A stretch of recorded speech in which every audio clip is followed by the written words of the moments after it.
about Monday. Thank you. Yeah, I have everything. It's really because in the influence of culture, modern culture, modern society, I was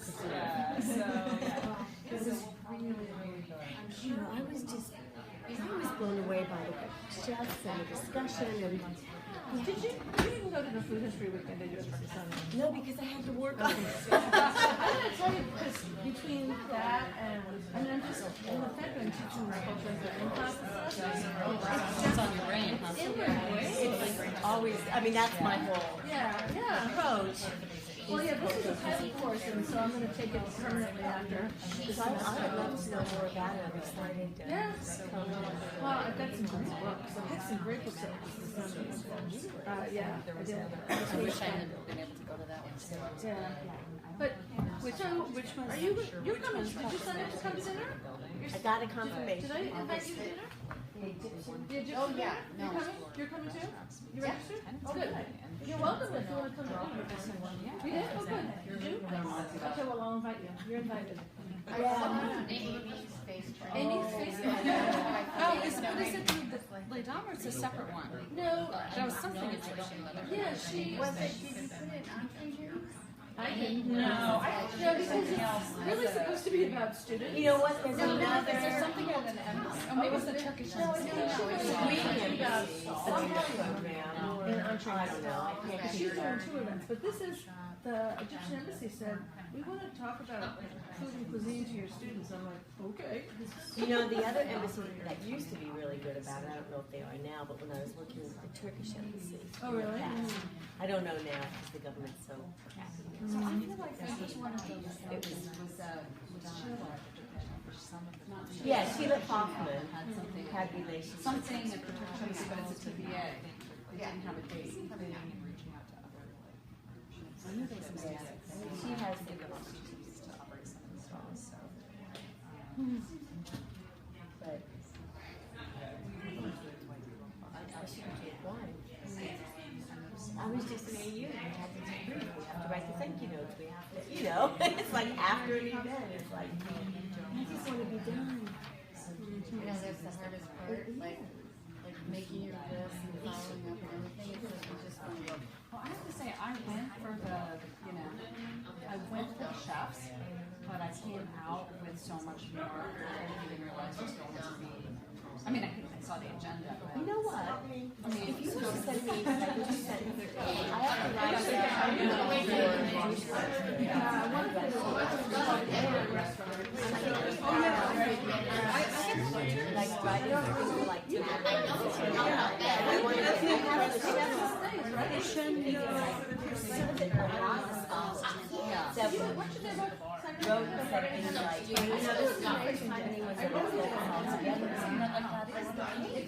and so that, look at what you like. Ideas actually just brought that together. They need to find more information from it because it is.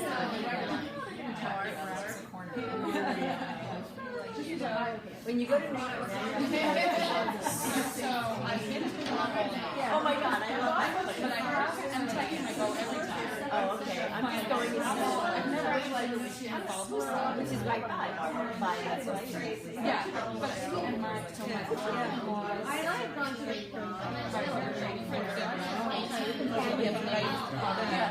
yeah, he just says this is my wait until Susan is she's lived in New York for 25 years.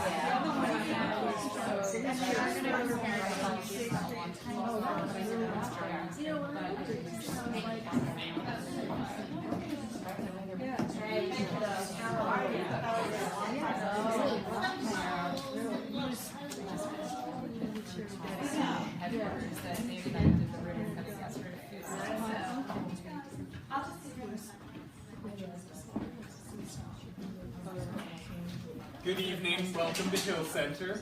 My name is Eli Campbell, I'm the programming coordinator. I'm happy to see you here tonight. We sort of put this event together. It's very exciting to have all of these wonderful ladies behind me and to have you here as well. Can I ask just quickly how many of you are here for the first time this evening? Excellent. Great. Well, I'd love to see new faces, so welcome. And please check us out, hillcenterdc.org. We have cool stuff going on all the time, not just tonight, so I'd love to invite you back. Thanks. And I'll introduce Bonnie Benton.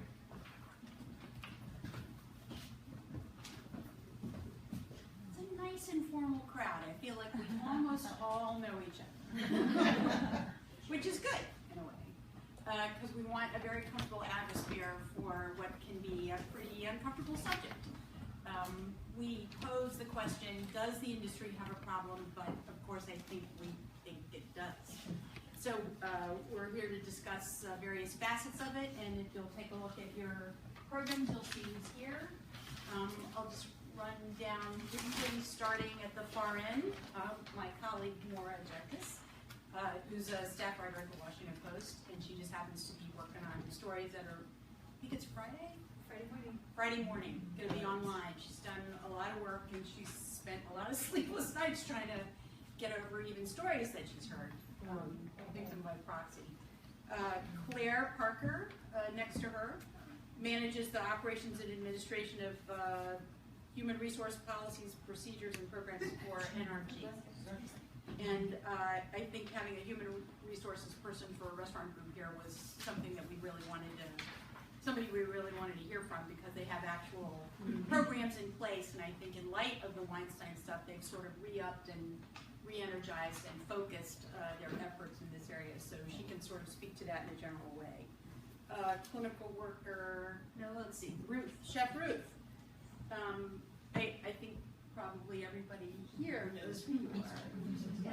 Pizza Paradiso, chef restaurateur for so many years, and really, she runs the show, but before she ran the show, she was getting run by people who weren't very nice all the time. So she can even speak to that, and she, as well as from a woman's perspective, sort of what kind of environment she's been able to foster. Next to her is my dear friend Simone Rapley, who has the responsibility, has the responsibility of promoting and representing restaurants, some of whom might have some issues along these lines, and it'd be really interesting to hear from her sort of generally what kind of position she finds herself in. I think there are a lot of women in the DC area who are in your line of work. And last, Jihan Madyoon, who told me that she's seen sort of an uptick in this kinds of trauma that women are experiencing, and you specialize in dealing with women, right? Cancer women. And she's here in DC, and she's got a lot of experience. And of course, we're very, very lucky to be moderated by Nikki Nellis, who is no stranger to the restaurant scene or any of you guys, and she's certainly had her ear to the ground, and she sees all kinds of stuff. Whether or not she can really report on it is another matter. So let's just welcome everybody, and then Nikki will get started, and thank you very, very much for coming. Okay, well, I want to thank everybody. That's so loud.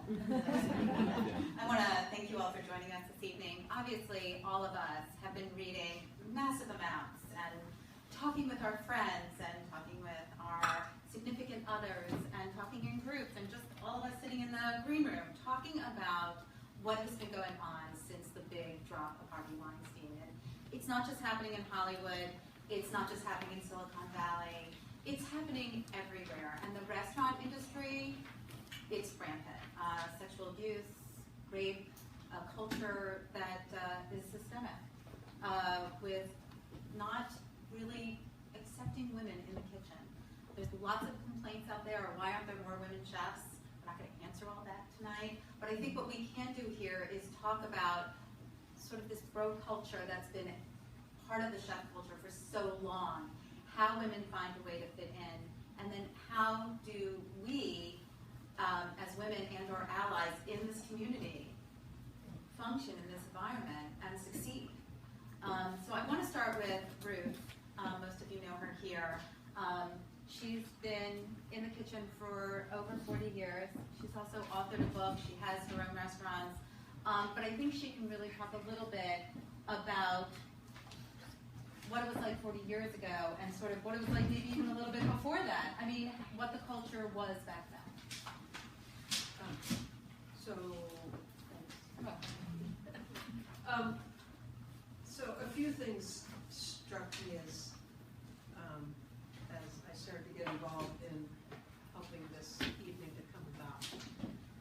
one thing was that I was going to wear my chef's coat, and I normally would not in this context have worn a chef's coat, but I'm wearing it tonight as a reminder to all of us that the structure, the hierarchy of the kitchen started from the military, and that's where the chef coat comes from.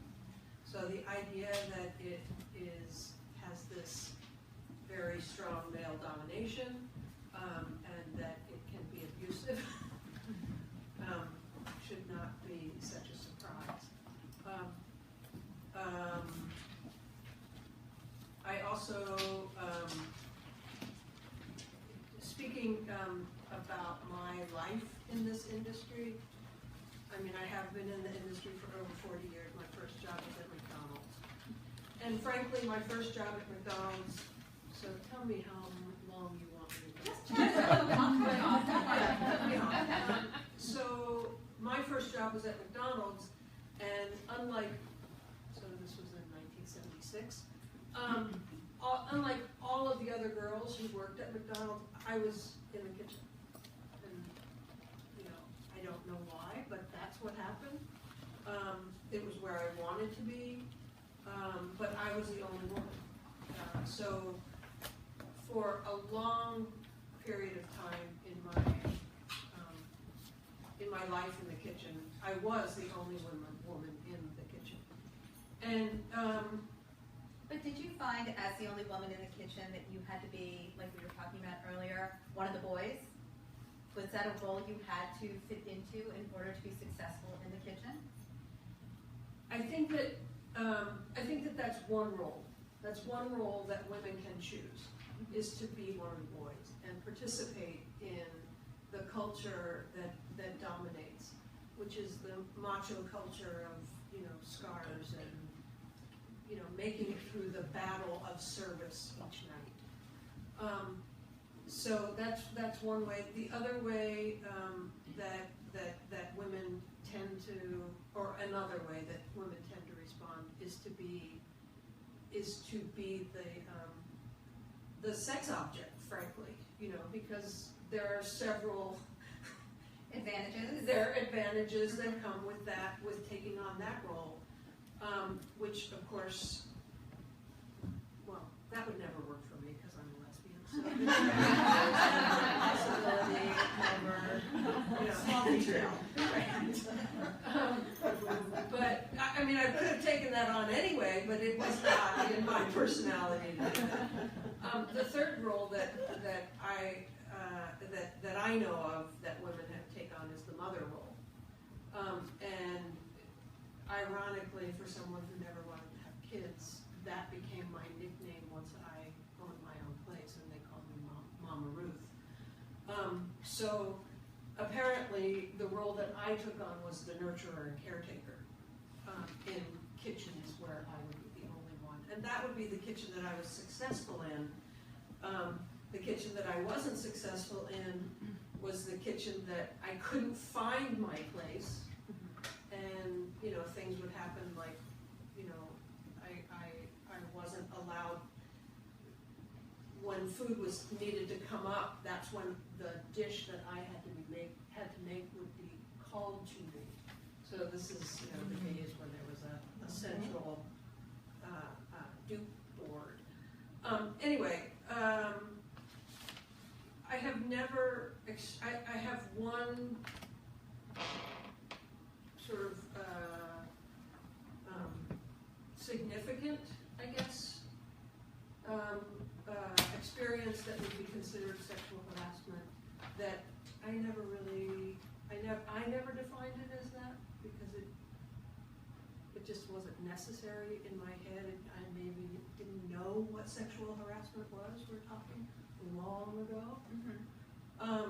But I did, you know, there was an owner of a restaurant, and he was inappropriate, and it didn't take very long, and I left. And that was the way I dealt with things. I think that's something that we want to get into. Yeah, that you had to leave. I had to leave. That was the way that I chose to deal with that kind of thing. And regardless of what the level of harassment was, whether it was, you know, just being made the scapegoat or whatever, or to the level of inappropriateness.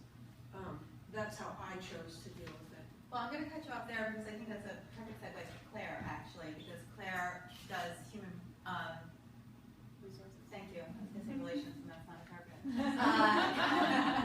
Human resources, and that's what you're supposed to be doing, is helping people so that they don't have to leave. So, how does somebody in your position work with this? Well, I'd start off by saying that in single unit companies, one restaurant where the owner is the chef, is the CEO, is in charge of everything, that can be very tricky. I mean, I can understand why people stay silent and don't know where to go, or whether to speak up because they fear retribution. So I can understand that quandary. For us, though, this really comes down to leadership and communication. We have clear policies in place, and it's important to have manuals and things like that. But as with probably most industries, but particularly restaurants, because we're in a traditional workplace, you have to communicate this constantly and in a variety of ways and from a variety of sources. So, if there's an ongoing dialogue with our teams, from senior management to managers on the ground about what is appropriate, what's acceptable, and then maybe most importantly, communicating to the employees what their expectations of us should be and what our process is if they have a problem. We have a section in our manual called "What to Do If You're Unhappy," and behind That can be a wide range of topics. There are lots of things. Yes, there are a number of subtopics, but underscoring all of this, and I do think that 20 years ago, when my company started, this was maybe not revolutionary, but it wasn't that common. It's always been an open door policy. Our email addresses at every level and our cell phone numbers are available to people who want them. My email address, our owner's email address is referenced frequently in the manual itself. And a lot of it is not just verbal communication, it's just frequent interaction with everybody. And one good thing is in the daily cycle of a restaurant, there are a lot of opportunities to communicate with the team, not just kind of the critical points in a career when you're hiring and onboarding and training and those sorts of things, but there's a check-in at the beginning of service. There's often a pre-shift, and we can use those daily regular meetings to have specialized topics that they're addressing, and sometimes we'll drop in on them and participate as well. And then there's even front of house people checking out at the end of the night. That's a really great opportunity for managers to be casually checking in with their teams to see what happened tonight, how's it going, and just get a temperature check to make sure that people are benefiting from the work environment that we're trying to create for them. Well, and I think obviously where you are is fortunate that everybody seems very attuned to it, because obviously that's not, clearly based on everything that we're hearing, happening nationally and even locally to a certain extent. Simone, the PR world here in DC is largely female. And you work with clients all over the country. How is it for you when you're going in on these interviews and talking to people? Are you looking for clues or flags from people are you aware when you're doing interviews with people? Do you check them out? Do you suss them out? Do you know the people who are hard to work with? You mean for a potential client? Yes, exactly.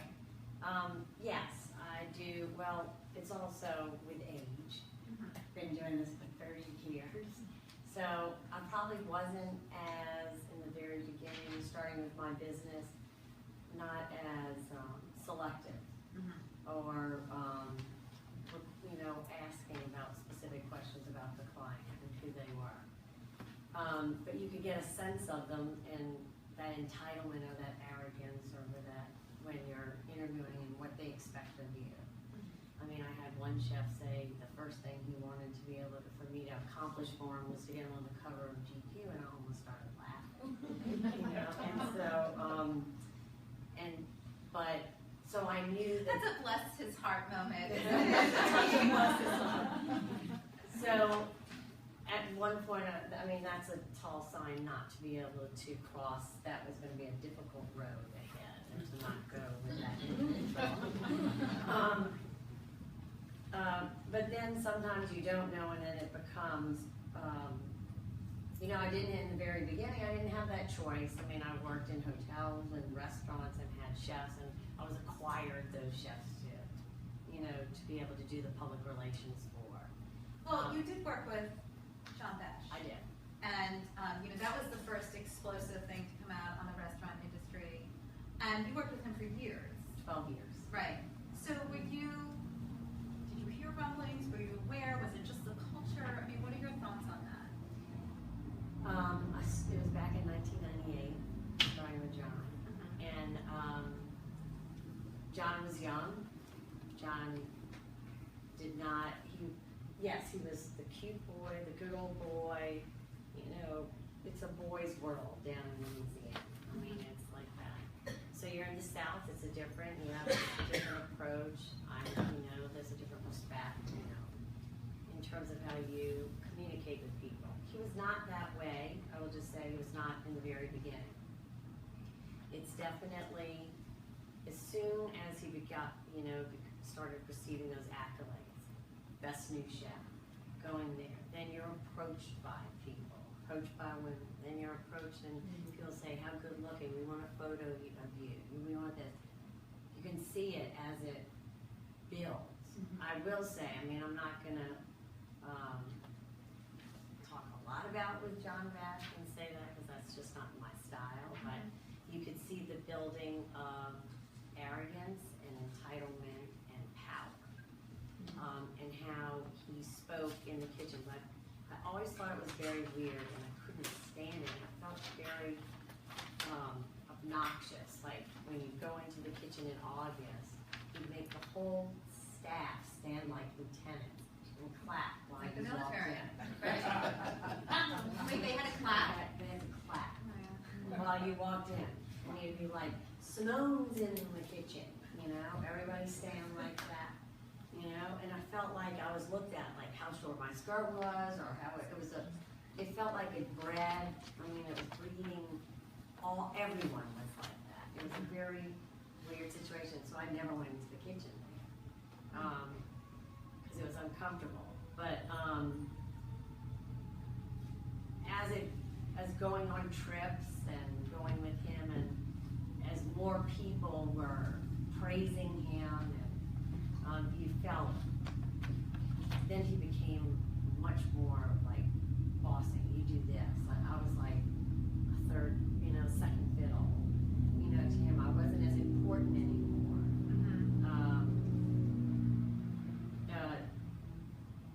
But I think part of the article about John Besh was not just, his illicit relationships, but also that he allowed a culture in his restaurant. That's what was, to me, I think, Do you know what I mean? That allowed people to behave so badly, and that even once you complained, you were retaliated against. And honestly, that takes us to Laura and what you were doing with your article. What did you, first of all, I'm sort of interested, did people come out of the woodwork to talk to you, or were people afraid to talk to you? People wanted to talk to me. Okay, come up to the mic a little Oh, bit. sorry. So I've been wanting to write this story for a very long time, before Harvey Weinstein happened, before any of this. I had known that there was a problem in the industry. I had been doing some preliminary research on it in August, and then things get busy. It's the kind of story that I thought I could do at any time, and then Harvey Weinstein happened. So it's an evergreen story. Right, and then all of a sudden it's like, that story you're revealing, how many doing it in 2 weeks? So there was a big scramble. I had been researching a couple of different lawsuits that were already filed and settled, but I wanted to get other people's stories, people who weren't brave enough to come forward and file lawsuits for all of the various reasons that people might not do that. I reached out to people through friends who knew friends, through people in the industry who knew friends, and I also put out a call out on social media and was completely deluged to the point where I actually ended up getting a reporting partner. She couldn't be here tonight. Her name is Emily Heil. She was a reliable source. And the two of us started going through one by one, calling back every single person who reached out to us. And by the end, we counted just this morning, and together we spoke to more than 60 women. Wow. Yeah. So 60 women from all across the industry. It was really important to us that we represented every part of the industry. Well, I think you should explain that, because we're not just talking about people at the high level, the chefs, or the pastry chef, Yes. but the servers, the dishwashers, like all levels Yeah. in the industry. For sure, yeah. So we have spoken with women ranging from a dishwasher to executive chefs at fancy restaurants. And the thing we found too that's really interesting, and I think that this is what distinguishes a story about the restaurant industry from all these other stories about sexual harassment that we're seeing right now, is that in the restaurant industry, you are equally likely to be harassed, regardless of what your position is, regardless of what the man who is harassing you, what his position is. We talked to dishwashers, we talked to executive chefs, they were all harassed. And you're equally likely to be harassed by someone who is at a powerful place in the industry as you are by a busser or a dishwasher. There are a lot of women we spoke with who were higher in position and were still being harassed by bussers, by dishwashers, by people. Were they being sexually harassed or bullied?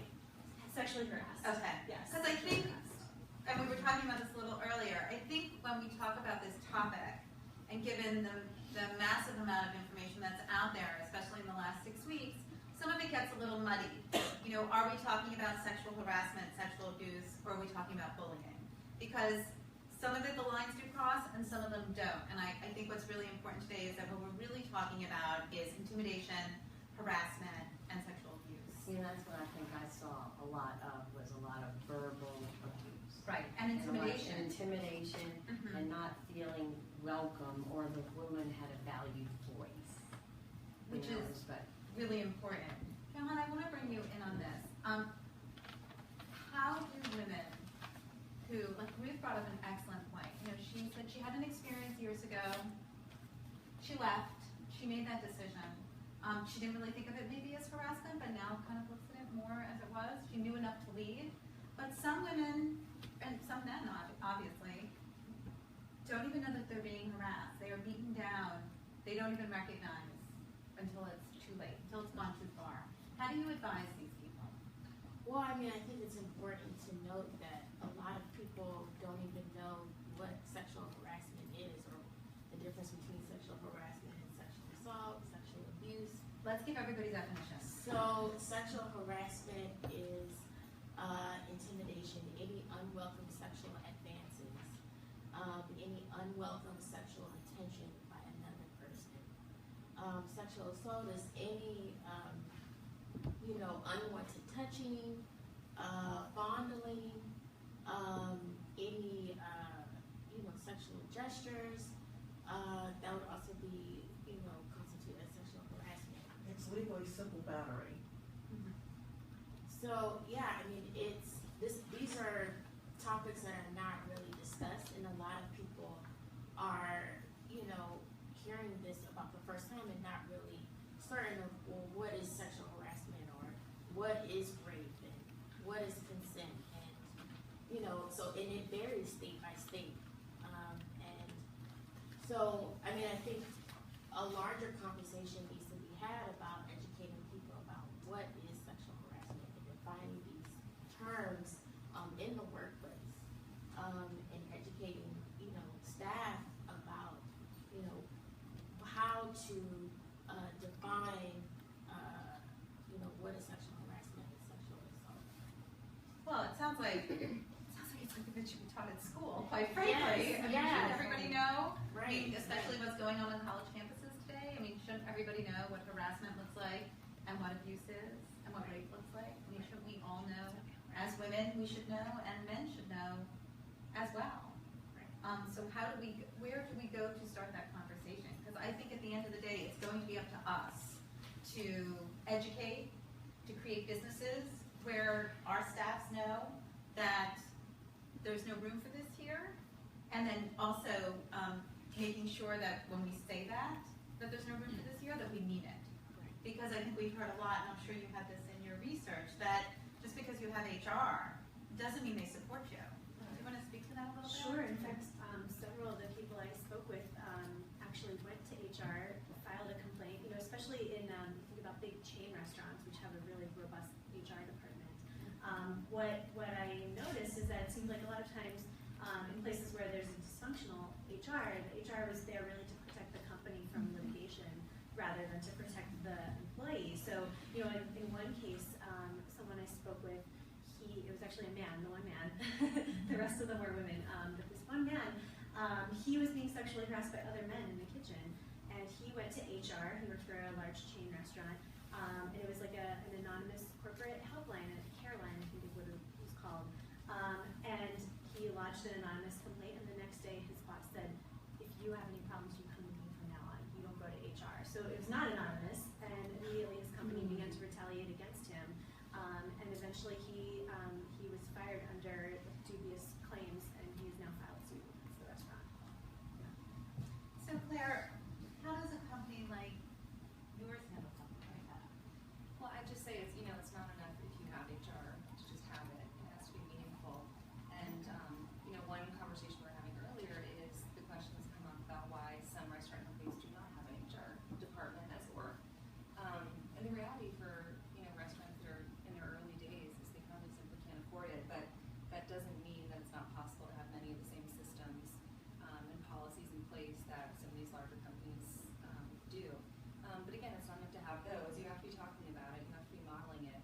You have to be constantly, reminding your employees that part of your mission is, to make sure that their workplace is safe and enjoyable. It's not just about providing hospitality at any cost.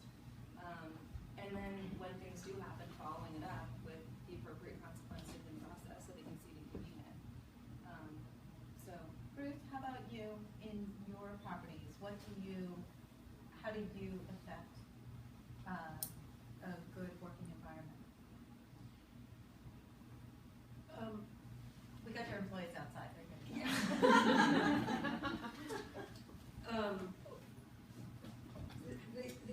The only thing that I can say about it is that my restaurants are built on respect. I mean, coming as a woman, and I think of it as the feminization. I have thought of it over the years as the feminization of the restaurant business, because I came to Washington D.C. to take a job that was going to pay me what I thought was going to be $10 an hour until I was in the job, and I realized that it was split shifts 5 days a week plus a Saturday night shift, which meant, maybe I was getting $6 an hour instead of the 10 that I thought I was coming for. But the point being that used to be the norm, and that's no longer the norm, I think. At least in a lot of places.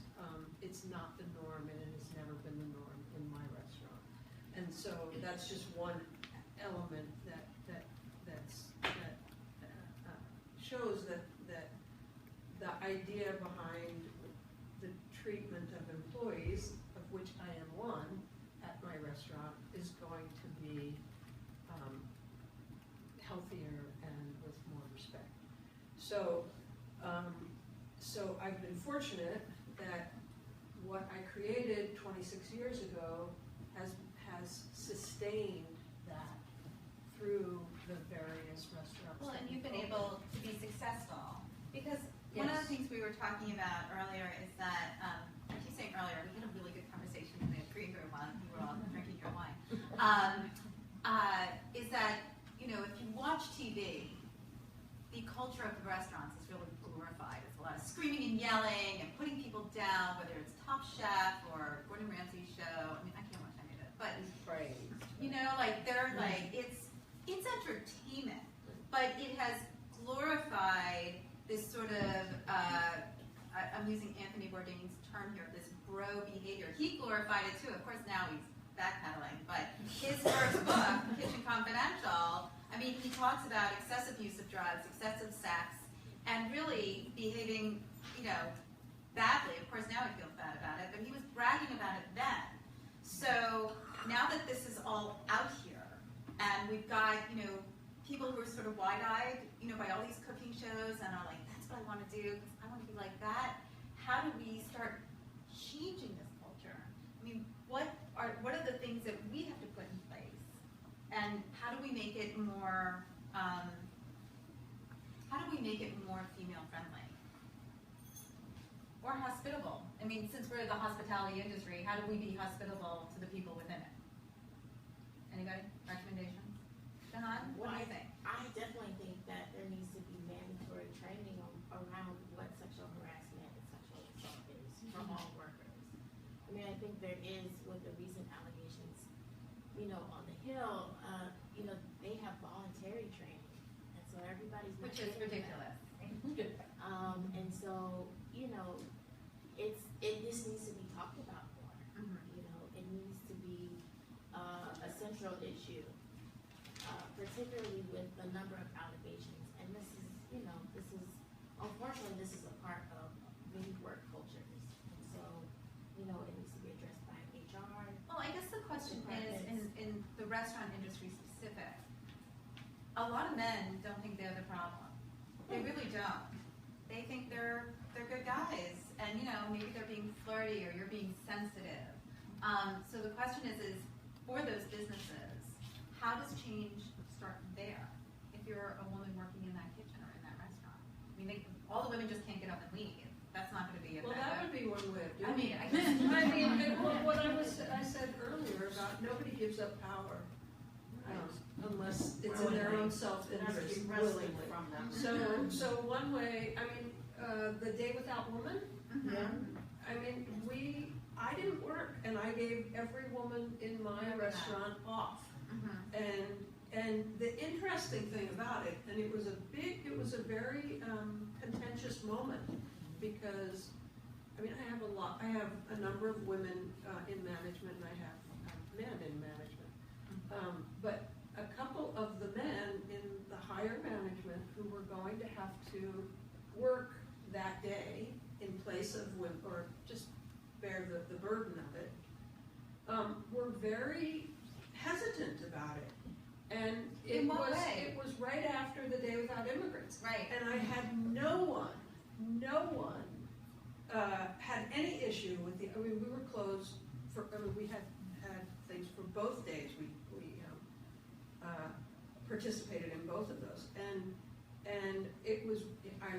I personally was incensed by the idea that the immigrant community, you were perfectly willing to support the immigrant community, but you're not going to stand up for women? What is that? Right. And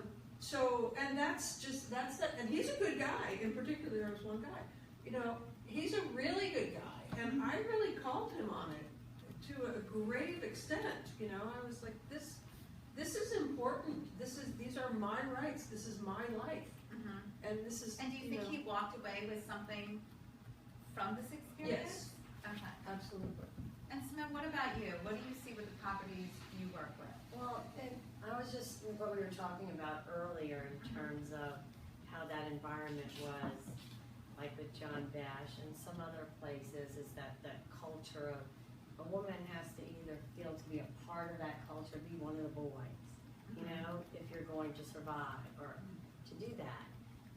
And also, but I watched other women a part of that who were very flirtatious. And it's like, if you're dishing it out, you better be prepared to take what comes back to you. And so it's also, I'm saying there's a point where you have to know where not to cross the line. I'm not protected. Men have to stop. I've watched the abuse, but you have to watch. Women cannot cross the line sometimes because they're going to get something back in return from them. So like, what do you do with that? Where, like, I never crossed that line. I just was like one of the guys to be able to survive in that environment later on, when I started being more disrespected for what I had of value to the company. Well, I think at the end of the day, it's boundaries. Right. How do you create those boundaries? You have to create boundaries. Well, right? that starts from the top. It all starts with the top. It does. And what's that saying? Sorry, I wanted to say, the fish stinks from the head down. Right, Yeah, exactly. I was going to say that in my restaurants, you have to become more of one of the girls, I guess. Is the only, there's not a boys Culture. There's not a boys culture. So if you're not somebody who's going to succeed in a culture that isn't the boys culture, you're not going to hang around. You're not going to stay. But I think that's also a coping method too. I talked to a lot of women from all different parts of the industry, and some of them, they said that they had to either be like flirtatious or they had to be kind of foul mouthed. They had to adapt to the conversations that were around them, because otherwise they would be labeled as prudes, and then they would be retaliated against by their coworkers. People would mess with their stations or do different things. So I think that the pressure to go either way, to be either flirtatious or to be kind of like a raunchy, manly kind of woman in the kitchen, it's real, for people to figure out where they're going to fit in. Which kind of amazes me because we've all been in kitchens and there are razor thin margins, and when it's service, it's like insane back there. So the fact that people like have time to screw around with people, do you know what I mean? Like that's what you're focusing on. Like you're supposed to be serving dinner. Like you're supposed to be cooking. You're supposed to take pride, and you're in the hospitality industry. Like you're supposed to be. It's in between the dessert Hospitable. course. I know. But you know what I'm saying? Like it is amazing that's where people's heads are at, or that has been allowed. Yeah. Well, in some truly unfortunate stories, one woman that I spoke with, you know, her boss would sexually assault her during service, and then he would make a big show of yelling at her whenever they would both like emerge separately from this other room where he would take her and he would assault her, and then he would make a big show of yelling at her for not doing her work. Yeah. Wow. What an embarrassing. Right. Mm-hmm. Well, that's part of the abuse. Yes. Yes. I work in the university setting, and we do Title IX, which is about sexual harassment. 1 in 4 women are assaulted on a university campus, and 1 in 9 men. So it starts way before They get into the workplace. Oh, yeah. Mm-hmm. Way before they get into the workplace. Well, so Sorry. no, I was going to say, I can speak to that actually because the culinary school is named in my story. Oh. Yeah. Where there was a sexual assault at a culinary school, and the school, the student felt that the school had a very inadequate response. They discouraged her. I probably worked at that culinary school when It's I. very possible. I'm not going to name them yet, just until I'd rather wait till the story comes Yeah. out. But there is a culinary school in the story. The student felt that her complaint was not taken seriously, and she worked with the man who assaulted her was someone that she worked with on a campus restaurant, and the school. She complained to the school. She said, "I can't work with this person. I can't work on the same shift as them." And sure enough, the next Saturday they were scheduled together, and this happened again and again. And it was very frustrating to her, and the school kind of dismissed her complaint against this guy. So it, you know, it really reinforces at the earliest levels of the industry, whether you are in culinary school or you're in high school and it's your first job, it really shows you very early on that there's this culture of impunity for people who are sexual harassers.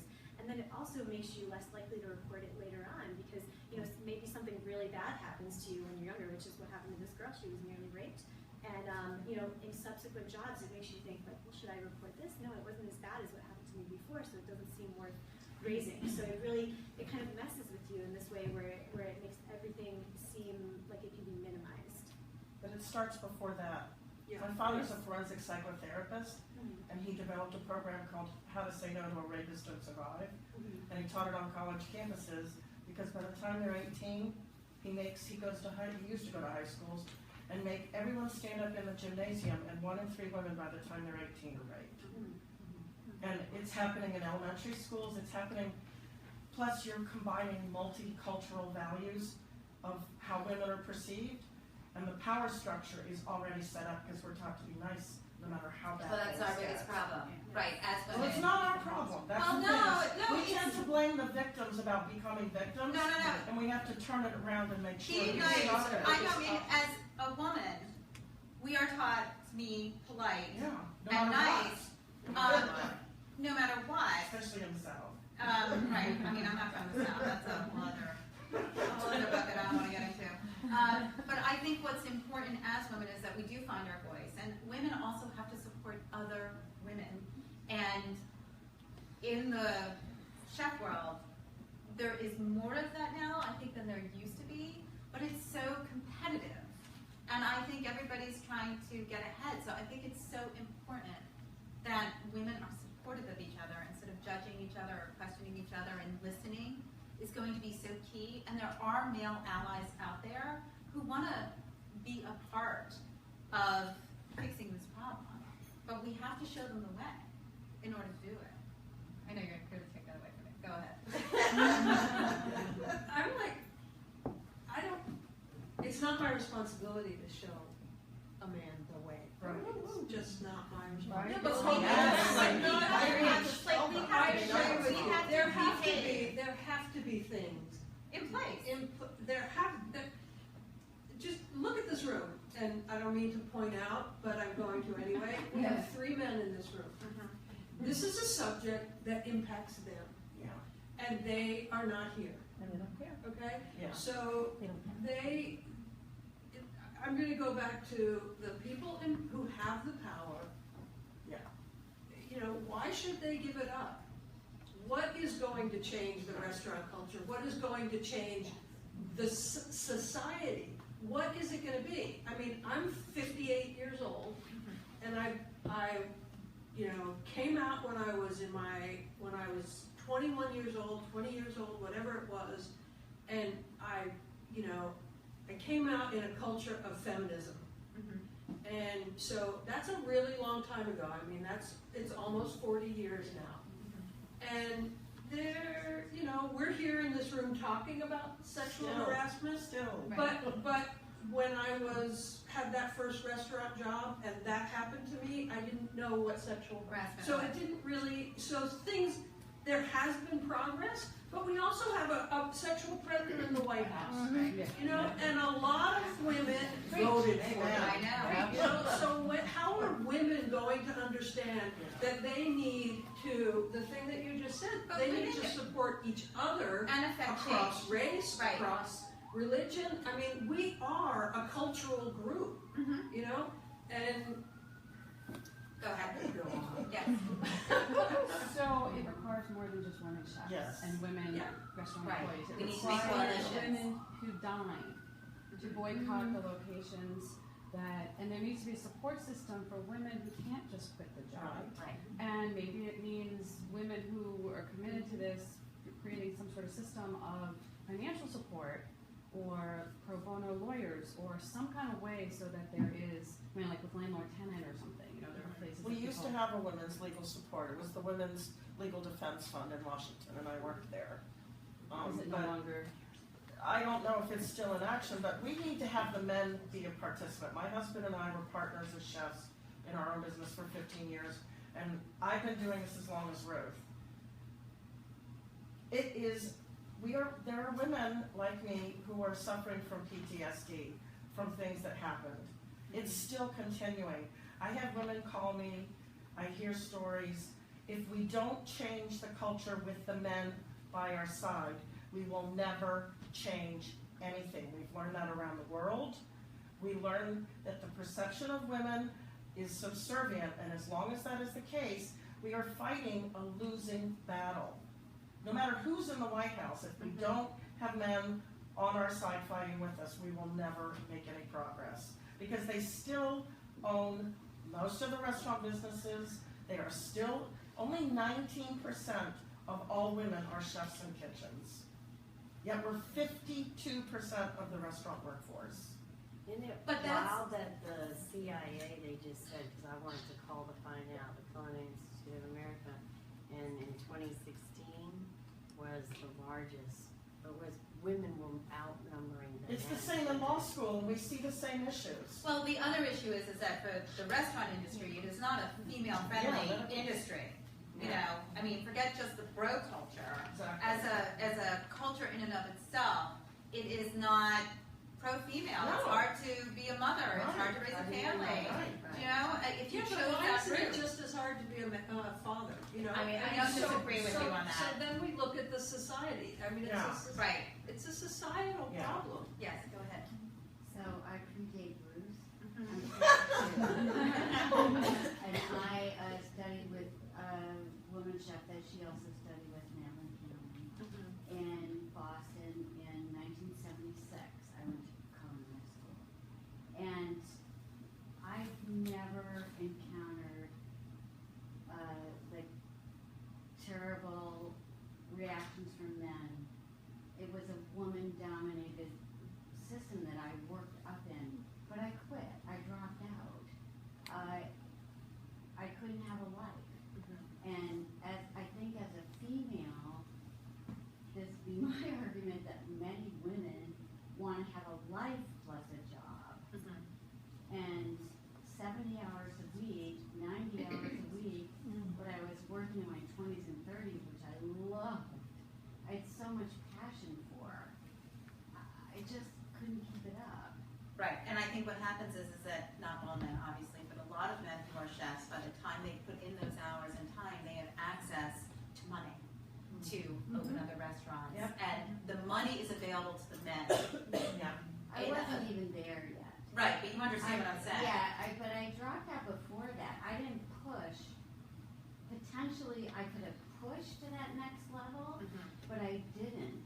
And then I had a lot of physical issues that came up, so it's not even a question now that I would do something like that. But I think we have to acknowledge that some women, like Ruth, are willing to go forward.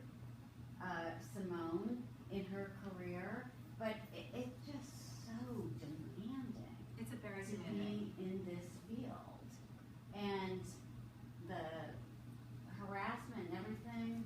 I've had friends who went through it, but just literally being in the field is so demanding. It's true. Yes. So as one of the three men that's been called out, I mean, to bring it back to the restaurants, I mean, restaurants are businesses, right? So they're in business and they're creating this culture to make money. So what's your advice as consumers? You know, I mean, that's what they would respond to, right? So we care about where our food comes from. We care about who grows our food. Right. Why don't we care about need to physical and create mental this well-being system. of people preparing the food? Yeah. I mean, wouldn't consumers respond to that? And if those places are not creating a safe work environment, then they're going to go out of business. And also having to pay a large settlement.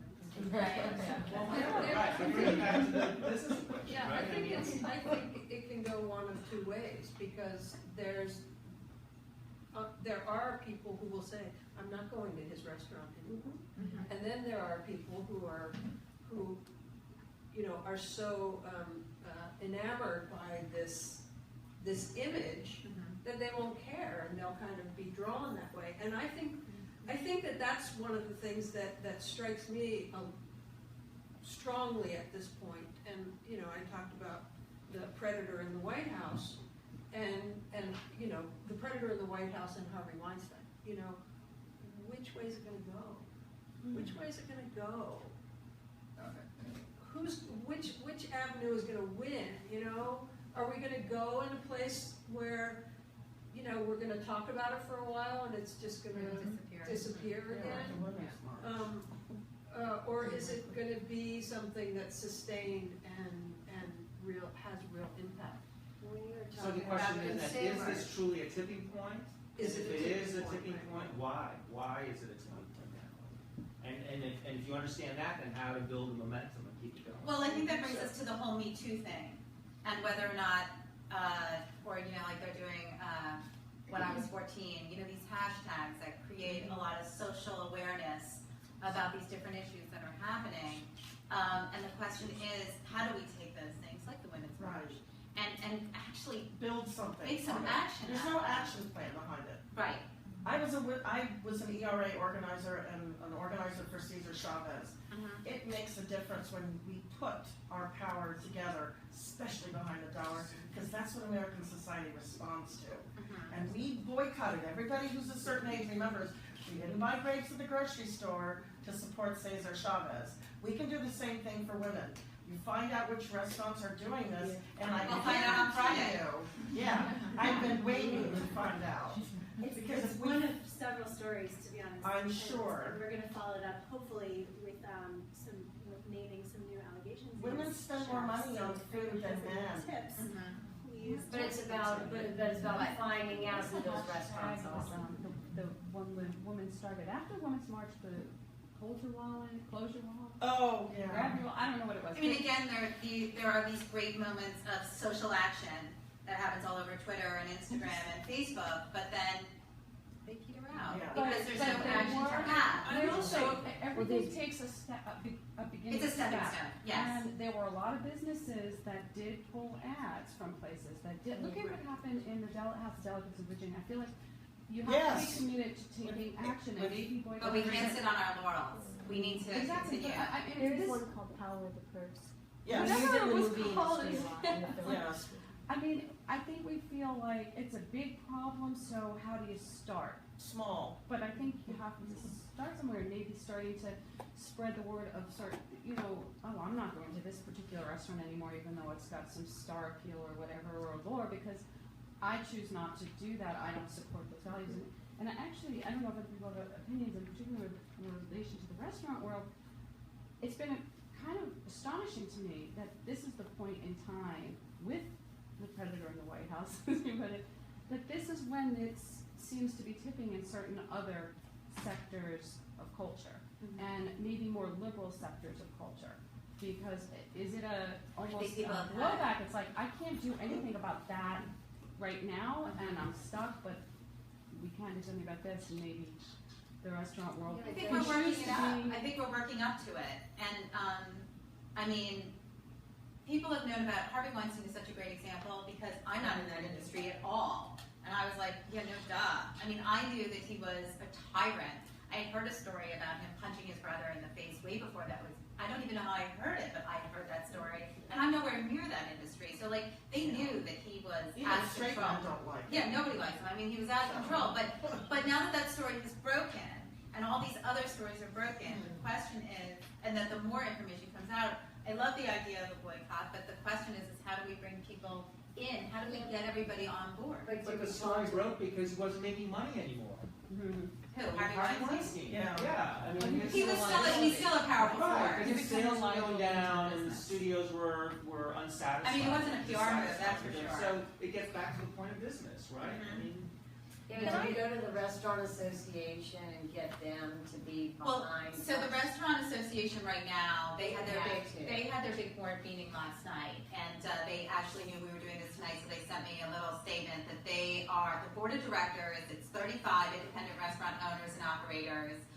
They are committed that the association will begin to provide educational tools and training in this area, and as they start getting it together.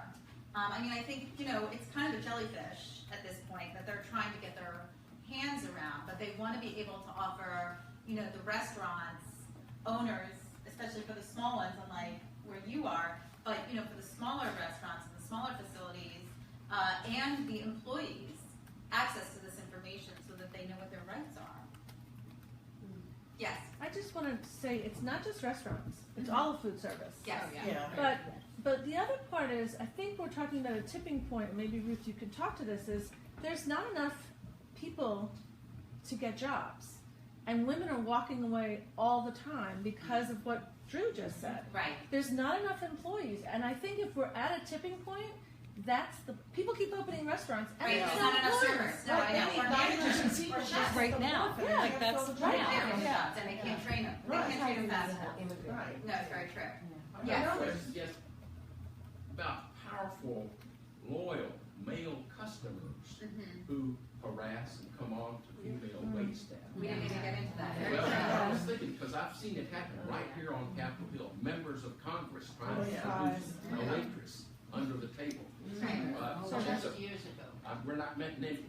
I'm going to let Claire But that's do an that issue one. that you might want to think about. Yeah, Claire? Yeah, I didn't want to divert attention from the main theme here, but that has been a core part of the training we've done too, just to make sure that people know this isn't hospitality at any cost. It's not at the expense of your comfort level, of your safety, and that's a different kind of power dynamic, but it is the responsibility of the managers to be the agent for our frontline staff out there. And we try to make clear in every way possible, you do not come to work to be cursed at, to be touched, to be yelled at, to be groped, any of these things.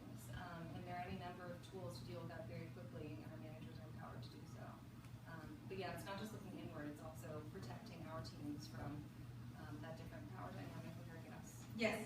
Oh, sorry. And actually, I was going to say, my daughter worked at an NRG restaurant, and she had a customer who touched her inappropriately, and the manager was on it like that. So, anecdotally,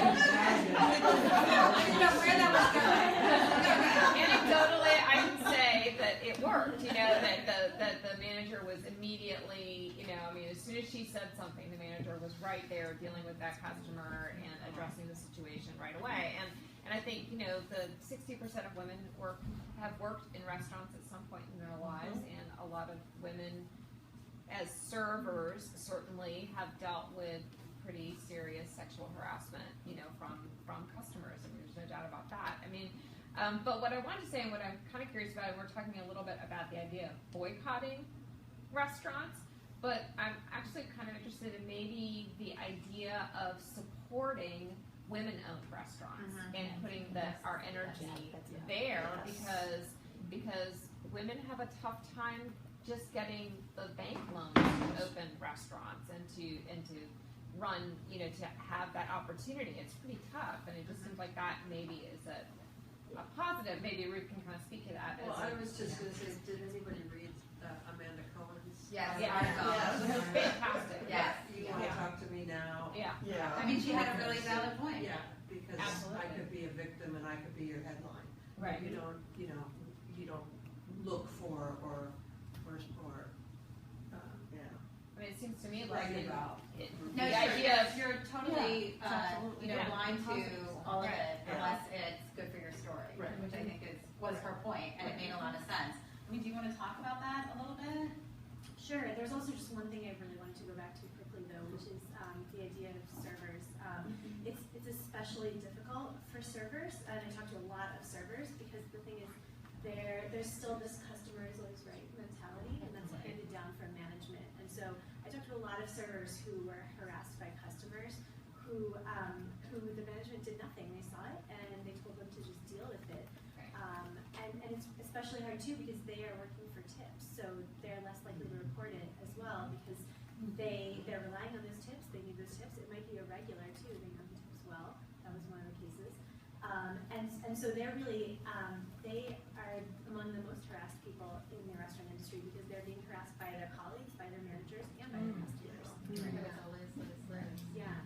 Well, just quickly to talk about, because you do cover the food industry, it's Amanda Cohen's article. It was a valid point. It was. I mean, when Michelin comes out, everybody's like, "Where are the women? Why aren't any women there?" Well, there's only so many women anyway, and it's because they don't have the same access to the funds or the prime real estate spaces that the men do. And the reporters do not write about them as much. I mean, it is true. So how do we change that relationship? Well, I mean, as a reporter and as a woman, I personally try to speak to women, and I also try to represent diversity in all of the stories that I have too. In this story, for example, I mean, it's obviously a story that's mostly about women, but also we try to represent economic diversity too. We have a Spanish-speaking monolingual immigrant who was raped by her employer over the course of 6 years. That's one of the main stories in my story.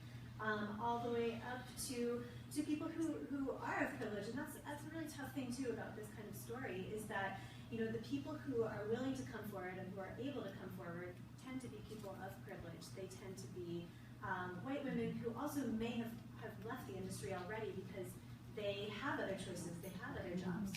So the woman that I spoke with, this Spanish-speaking immigrant from Los Angeles, she accepted this as just the condition of her life over the course of 6 years because she had several children, and she didn't think she would be able to find other work. And so that was really important to me that her perspective was represented. Going to talk about like big name women chefs. I think that one thing that people talk about a lot is that women-run kitchens are the way to solve this problem. But we've also seen that that's not true. I spoke with women who were harassed by other women. And I'm not saying that, that's not a solution. Certainly there are lots of wonderful female-run kitchens who don't have any problem with harassment. But the thing is that this is so deeply ingrained in this culture that women are perpetrating it against other women. So it makes it very difficult. It makes it difficult to extract yourself from that position if you work underneath a woman who is harassing you. Well, because I think for a lot of people, and this is a very old way of thinking, it's like, well, I dealt with it, you can deal with it. I worked in a kitchen that was like this, or like my father was a physician and my brother is a physician, and when my father was an intern, he had to work 48-hour shifts or whatever, and then when my brother had to do it, it was a lot less, and he was like, well, in my day, but it's like your day was wrong. That doesn't make any sense. Why would you do that to anybody? So I think there's a lot of restaurant industry people who think, well, in my day, it was like X, and if I could get through it, so can you. But just because you got through it doesn't mean somebody else has to, or should, for that matter. Yeah. Well, there's a difference between working really hard and being sexually assaulted at the same time and not having any outlet legally. Yes. I mean, long hours is one thing. That's an entirely different kind of stress system. John, what do you recommend to people as far as for those who have been harassed as a way of getting help? So I think one is just first to, to figure out, to acknowledge what has happened to you, and be able to seek out support. So maybe not everyone is brave enough to, take legal recourse, but first it's just acknowledging your own well-being and your own health, and making sure that you're safe.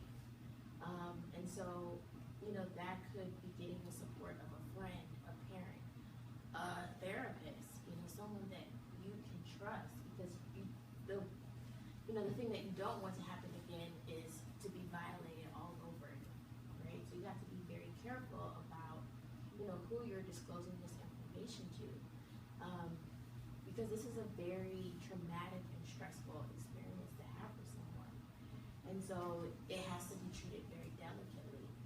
So, I think it's first just about taking care of yourself, and so for people that looks different ways. And so some people are not, ready to take the step of, seeking out a therapist. So, it may be just talking to a friend, maybe someone, in your circle has gone through something similar. And so, I think with any traumatic event, trauma has a way of cutting you off from yourself and from other people. Well, because there's shame. Right. There's dealing with, shame surrounds trauma. Right. So, that's why acknowledging what has happened to you is the first step towards kind of, dealing with the effects of shame. So, just acknowledging this is what has happened to me and I need help. And so, being able to connect with others is a very vital step to getting help.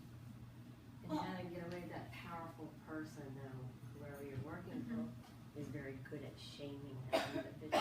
Right. And know, speaking and up for yourself is really hard. It's very hard. When you're in that position. Right. A lot of, victims, particularly of sexual harassment, sexual assault, they often blame themselves. And so, there's guilt around that. And so it's, people are, thinking to themselves, well, was there something about me that attracted this person? What was it about me that they had to target me? And, working in an environment such as the restaurant industry where it's already demanding, it's already stressful, it's hard to have a really healthy, just emotional bandwidth, period, right? So, it's really important to seek out support. And so, again, your first step may not be taking legal action, but just being able to hear other people's stories. I'm sure a lot of people have resonated with a lot of the women that have come out and said, oh, you know what, I think that happened to me. I went through that.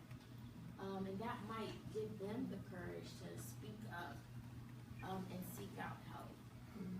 So, I think it's first just being able to reach out to people, and as, family members, co-workers, to support one another, and not to stay silent.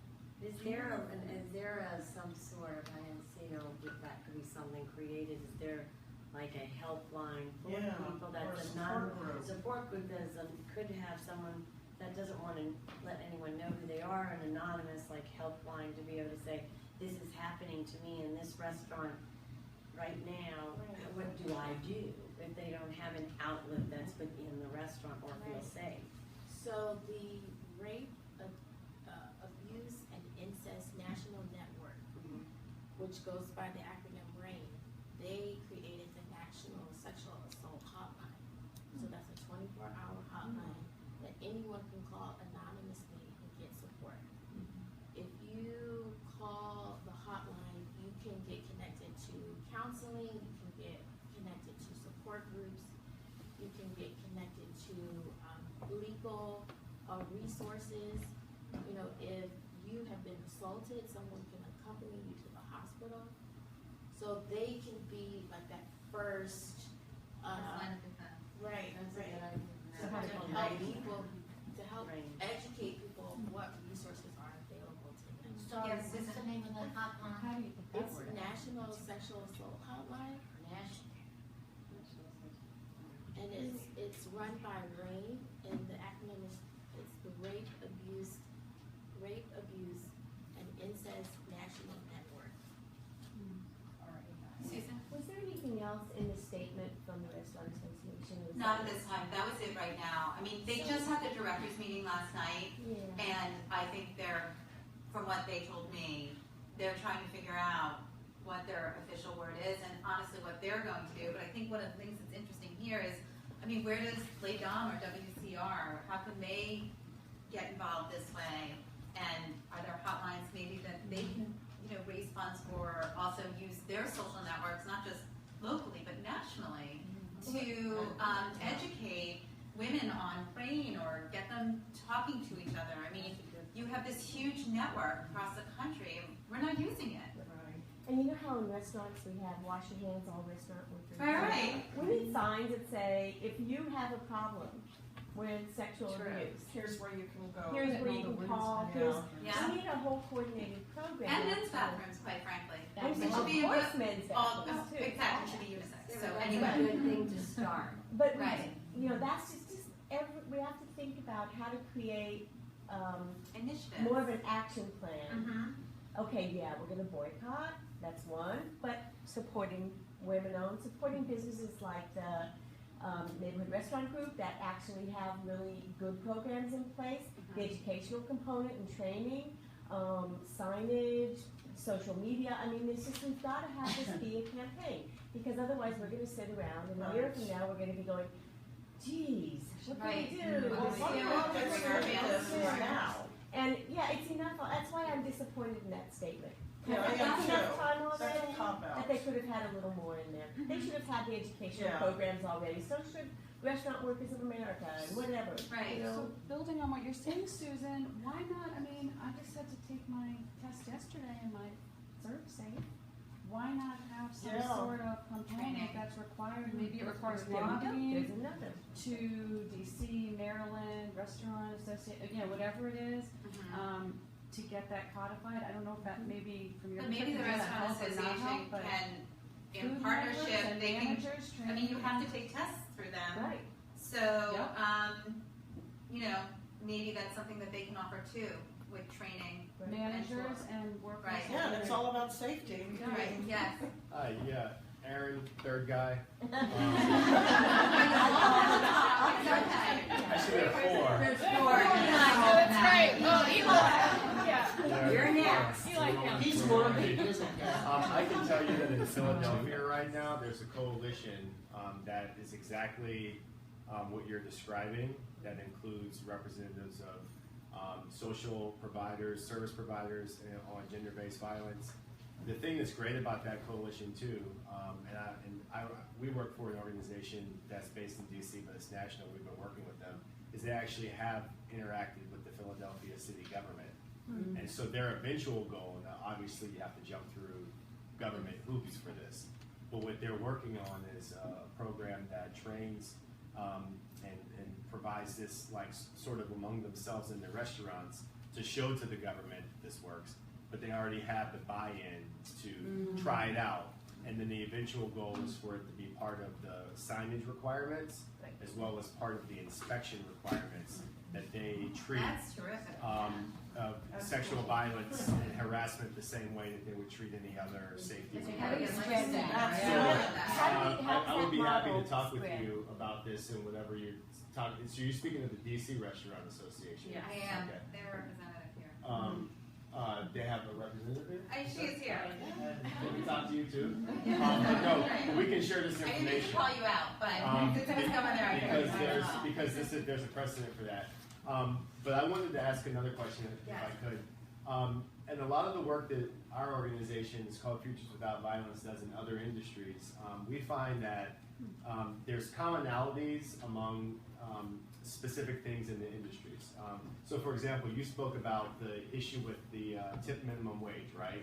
There are a lot of people out there who think that that's something that all restaurants have in common. So if you do something about that, you might have a solution that applies to people evenly. When you work in other industries that might be certain culture of the tech industry, what I would like to put to the group right now is, what is something that's specific about restaurant culture that can be focused on from a cultural change perspective that can actually find an outcome that tackles this problem? And it might be wage, income inequality, and the way that that affects and has a gender bias, but maybe we don't know the solution to that right now.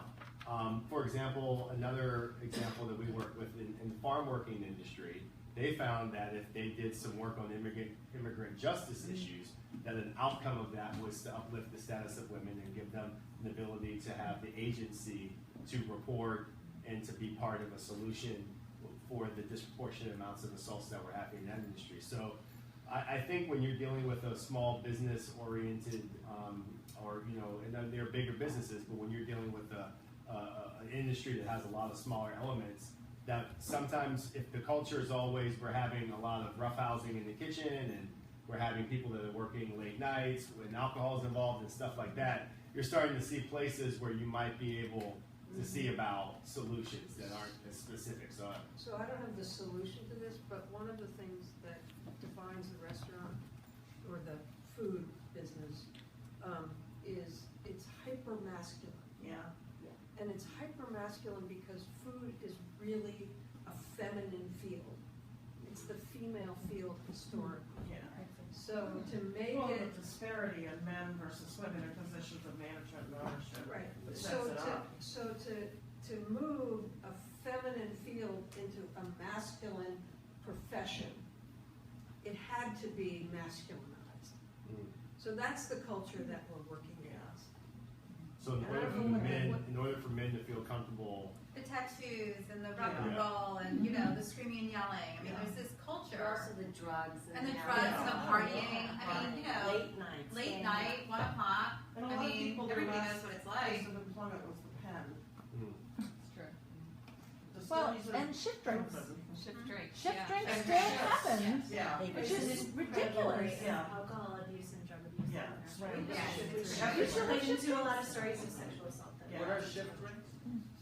Shift drinks. You gotta drink, you gotta The drink at the end of your union, shift. the union still require at the end of your shift at the hotel workers that you get 3 drinks. See, it's not a shift drink. A shift drink is not a bad thing. No, but that's part of But the problem, is that rampant drug and rampant alcohol. drug and alcohol. I mean, it's Well, the same thing. I'll put up a sign of no sexual harassment if you let me take down the pregnant women shouldn't drink alcohol.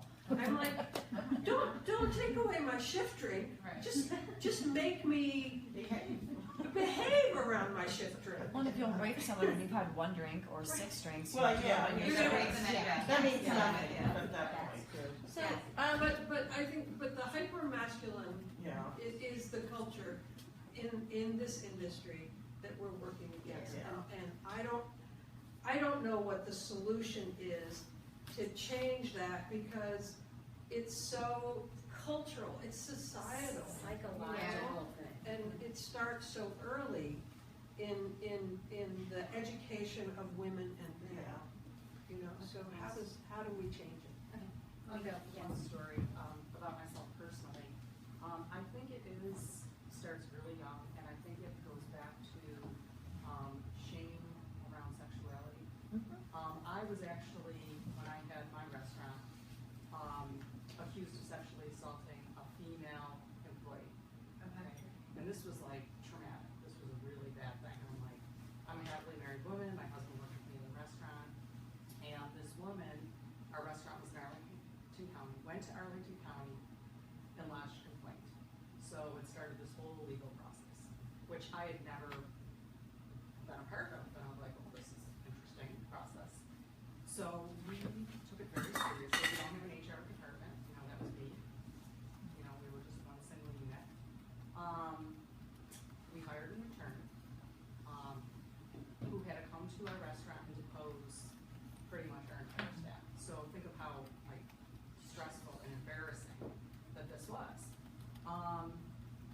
turned out that one of a family member of this woman said, wow, this woman worked for another restaurant and did the same thing to this restaurant. So when the guy from Arlington County came to depose everybody, so we had to have 2 depositions, one from a guy from Arlington County and one from our attorney. You know, I sat down with the guy and I said, look, we take this very seriously. We hired an attorney, which cost us $7,000, which trust me, we did not have. Okay, this was very, very, very, very hard. They said that in Arlington County, they take everything on case by case, and they would not look at the history of this woman's complaint. So they could not go into her record and say, well, she could have done this 10 times. Nobody knows. You know, and I think that, you know, of course, as owners, you know, and being in good standing with the community, how do you deal with this? And again, it comes down to like a level of shame. Like you're embarrassed. You're made to be embarrassed about these things from early childhood. And I think until we address that issue, none of these problems are. You know, what were we gonna do? You know, everybody wants like, you know, people need to come forward. Like, what would I do in that situation? What did I have to do? And luckily for me, you know, I created a culture like this, where Amherst, we should say too. I think, you know, it was very family orientated, and when these people came in to depose us, I mean, my staff was heartbroken. They're like, and it turned out that this woman was mentally unstable. I mean, and you know, I have a tremendous amount of compassion for her, even though it caused this huge problem. She had to come to work every day, and we obviously wouldn't fire her. That would have been retribution on her. But it was such an uncomfortable situation to be in. You know, but until you can start talking about these things, these problems are just not going to go away. I mean, I work with the roughest of the rough right now, and I had an ability to ground it out and to put up those barriers, which is really critical. You know, and some people, you know, it's tough. I have the ability to do that, not everybody does, and I'm not saying that people should. But these levels of abuse, they go a lot deeper than a shift break or, you know, somebody got smacked on the ass or whatever. Right. It's like, how would somebody in that kind of position get away with being able to, like, basically abuse me in my own restaurant? It's great. So it's just like another flip, and again, we're in a situation where we don't have any solutions, you know. And I think that this is a great forum, but this is like the start. Well, that's the thing. We need to keep having these conversations. This is just not a one-off panel. I mean, the point is to continue it and to grow from it. You're doing more articles, and everybody will grow from it. Simone, you wanted to say something? Yeah. Oh, I thought you wanted to say something. Oh, Yeah, okay. Is the time over? Okay. Yeah, I know it's getting late. I mean, it's I didn't think of the time. Sorry. the good part about having a small group like this tonight, although Kristen and I were totally stressed about it, is that people have really just started talking. It's a very, you know, it's a group dynamic that's happening that I really hope will continue. Later on, we'll certainly do all that we can to keep the ball rolling. You know, maybe after the holidays, the first of the year, once. But I think engaging with other groups or other groups out there that are having these same conversations, and we don't need to be in our own little hole having these conversations. We need to open it up. We need to invite the men to be here, and we need to be having it's not a monologue, it's a dialogue, and we really need to be having it. I think some good ideas came from it. Absolutely. Everybody wants your card. Anyway, The emails of all the panelists are on those bios, so go ahead and take them and get in touch with them individually. Certainly, I bet Maura heard a couple things that she might want to follow up on. Well, I also just wanted to add that for follow-up stories, we are looking actively into several chefs, both local and national. And if anyone has a story they'd like to share, I'm all ears. So please feel free to contact me. and I think also for everybody up on the panel, I mean, everybody here brought something really valuable to talk about. For those in the restaurant industry, obviously talking to Claire about what you can conceivably do, and Ruth as well, as far as helping your staff and being supportive of your staff. It's priority. It's really important. Well, I want to thank you all for coming. I want to thank our panel. Thank you.